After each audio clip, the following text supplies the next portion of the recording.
মাছগুলো আমি একটু একটু কেটে নিয়েছি, মধ্যেখান থেকে একটু করে একটা করে আমি মানে কাঠি দিয়ে কেটে নিয়েছি। আর এখানে আমি চিকেন বয়েল করতে দিয়ে দিয়েছি। এখানে আছে ভেটকি মাছটাকে আমি ম্যারিনেট করে রেখে দিয়েছি। আগে তো জানেন সবাই কী করে করতে হয়, সেটা আর আমার সম্ভব হয়নি দেখানো। আমি আধ ঘন্টা আদা রসুনের পেস্ট আর লেবুর রস দিয়ে ওটাকে ফার্স্ট ম্যারিনেটটা করে রেখেছিলাম।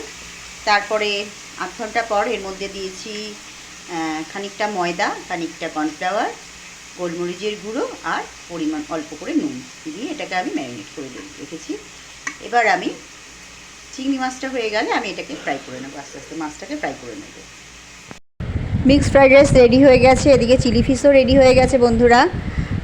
এদিকে চিকেনটা আমি করে নিচ্ছি, আর ওদিকে ভেজ ডাল বসিয়েছি, আলুর চিপস, চাটনি এগুলো সব আগে হয়ে গেছে।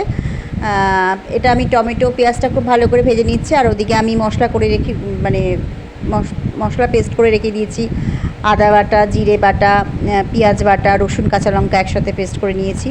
সব মশলাটা দিয়ে পেঁয়াজ দিয়ে খুব ভালো করে খানিকক্ষণ কষিয়ে নেব। তারপরে আমি চিকেন ফ্রাই করে রেখেছি আগে নুন হলুদ দিয়ে, আর আলুটাকেও ফ্রাই করে রেখেছি নুন হলুদ দিয়ে, সেগুলো সবগুলো একসাথে দিয়ে খুব ভালোভাবে মশলার সাথে কষিয়ে তারপর পরিমাণ মতো জল দিয়ে দেবো। বন্ধুরা, এটা আমার একটা 60 জনের অর্ডার ছিল। আপনাদের তো আগেও বলেছি যে আমি রান্নার অর্ডার নিই।